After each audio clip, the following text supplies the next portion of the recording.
All right, Thursday Night Football just wrapping up as the 49ers survive 36-24. And you might look at the final score and say, survive? They cruised.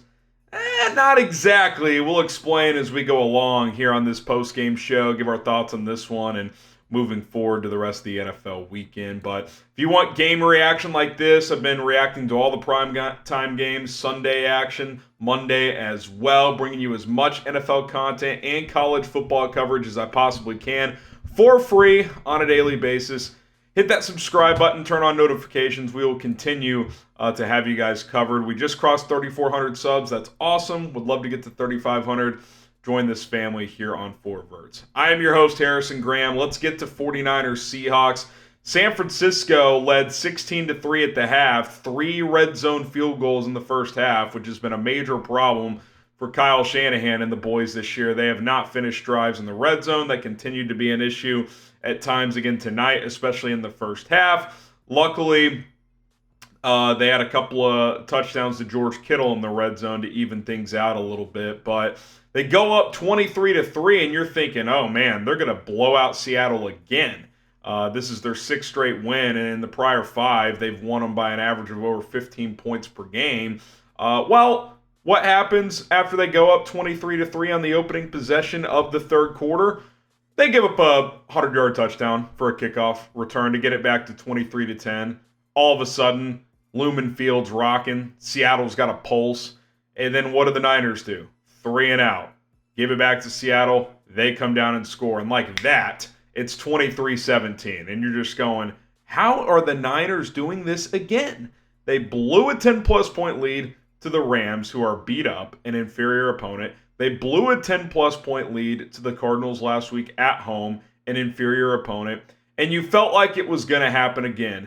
And then they went 3 and out again, and Seattle got the ball back down 23-17. They did not cash in, luckily for San Francisco, who then got the ball back again. Seattle got another stop and had another possession with the chance to take the lead. And Geno threw a patented Geno Smith pick over the middle where looked like there might have been a miscommunication between himself and DK Metcalf. San Francisco was able to punch that in to go up 29-17. They tried to go for 2, didn't get it. And then Seattle comes back down and scores again with all 3 timeouts still in their back pocket. They decide to kick it deep with under 2 minutes left to go. Isaac Guerendo, who filled in for the injured Jordan Mason, busts a 75-yard run. A couple plays later, they punch it in with Kyle Juszczyk, and the Niners hang on to win 36-24. Late heave with about 15 seconds left from Geno into the end zone. Went incomplete on 4th down. San Francisco wins. To improve to 3-3, Seattle drops their 3rd straight game to fall to 3-3. And let's start with the 49ers, and then we'll talk Seattle. You had to have this game if you were Kyle Shanahan, Brock Purdy. Why? Well, if you lose, you're 2-4, and you're 0-3 in the division, and you play Kansas City next week.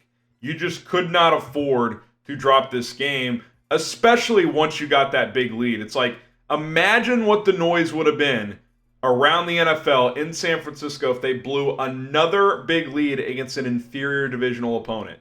Like, they lack that killer instinct right now. I mean, punching that in late, that helps, but this should not have been a game tonight. Inability to score in the red zone consistently, awful on special teams. It's been an issue throughout Shanahan's tenure, and just not able to get the important stops when they need to. Now, you could say, yes, tonight they get the critical interception, punch it in to make a 2-score game, but Seattle comes right back and scores and gives themselves a chance. Like, this Niners defense is not what it was. Now, I'll say this. Fred Warner is unbelievable. He's had another good game tonight. Nick Bosa, don't look at the box score. He was dominant tonight.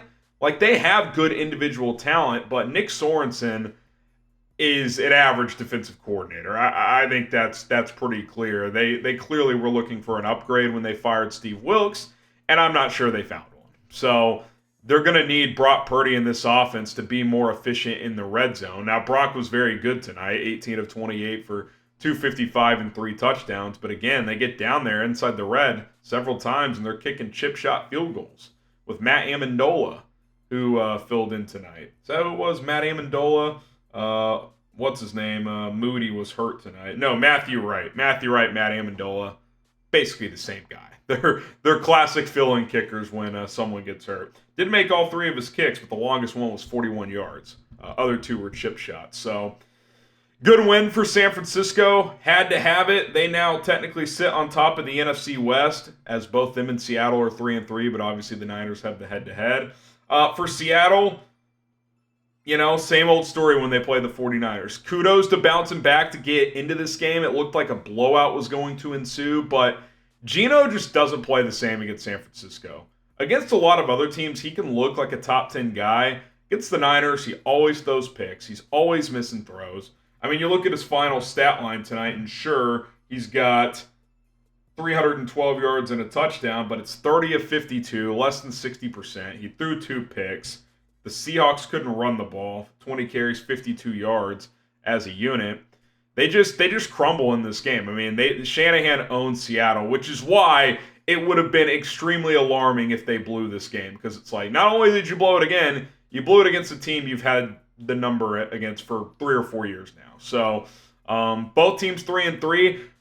Seattle's defense just isn't that good. I think we've found that out over the last 3 weeks. I think we've also found out that 3-0 start was a bit of a facade. It was against Bo Nix in his first start, where they only won by 6 points. At New England in overtime, terrible team by 3 points. And then they beat a Dolphins team without Tua. Since then, lost to the Lions, put up points but lost, 42-29. Lost to the Giants at home without Malik Neighbors, and then just lost to San Francisco, who has your number. Next week, they go to Atlanta. Then they have Buffalo at home. I mean, 5 straight losses feels very much on the table for Seattle. For the Niners, Chiefs at home next week. Super Bowl revenge game. We'll see.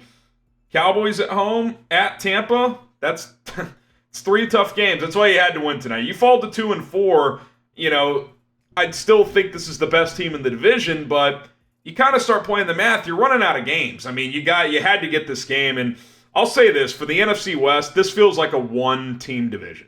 It feels like the division winner is going to make the playoffs, and that's going to be it.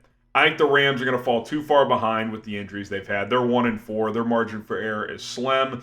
I don't think Seattle's going to have the defense, and I think Arizona's a year away. So I think San Francisco, by the end of the season, will have run away with it. I don't think this is a 12-13 win team like we've seen. This feels more like a 10-7, 11-6. But in this division, that's probably going to win the division by at least a game or two. Like I think 9-8 is probably at best what you're looking at for the second team, whether it's Seattle, the Rams rallying, Arizona, etc. I think 10 wins this division, and the 49ers should be able to muster that up. Jordan Mason left with a shoulder injury. He was on the sideline. He was kind of doing the twist thing, trying to get loose, but they never put him back in. Big game for Deebo. He always plays well against the Niners, had over 100 yards and a touchdown, including a 76-yarder.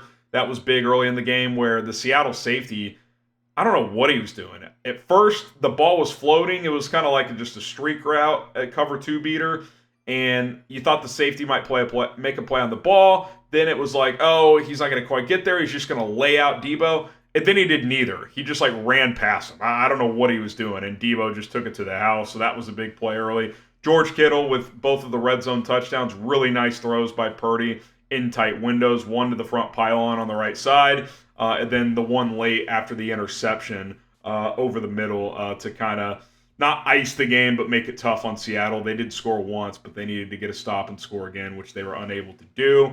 So I think some things to build on for San Francisco, but they got to get better in the red zone, and ideally they got to get a little better on defense. I think the Niners are clearly the best team in the NFC West. They don't feel like a Super Bowl contender right now. Now, with that being said, who in the NFC does feel like a Super Bowl contender? Do the Lions feel like that? Because their defense is not very good.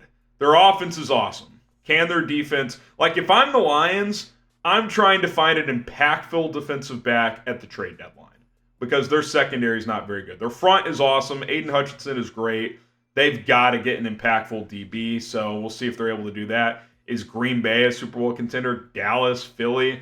Are we buying Washington as a Super Bowl contender? They play Baltimore this week. If they go beat Lamar and the Ravens, then I think you got to take them pretty seriously. But that's kind of if you're the Niners right now, you got to feel pretty decent because you're not playing your best ball, but the NFC is kind of wide open. So you're still right there if you're the 49ers. And they've been there and done that in the playoffs. If they just make the playoffs, they're going to feel like they can make a run. So important win for them. For Seattle, feels like they're slipping out of the playoff picture. I don't view them as a serious playoff team. They'll probably be in the wild card mix because the middle of the NFC is so bunched up with teams like Green Bay, Chicago, Arizona, New Orleans, Tampa, Atlanta, Philly, Dallas, whoever, doesn't win the NFC East. Like, there's going to be like 6-7 teams in there fighting for 3 spots. I feel like 3 straight losses now, they've kind of gotten exposed, and the schedule's still pretty tough moving forward. So I don't view them as a serious contender. We'll see if they're able to bounce back. Like I said, their next few games at Atlanta, Bills at home, Rams at home, at San Francisco again. Those are all going to be tough.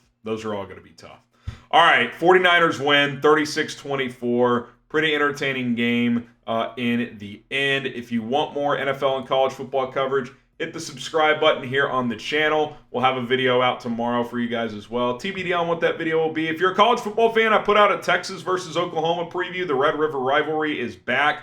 Go check that out. Might do a little Ohio State-Oregon preview tomorrow. Big weekend in college football, so we'll see if we do that. My name is Harrison Graham. Enjoy your night or your day. If you wake up on Friday and watch this, we'll see you guys soon. Peace.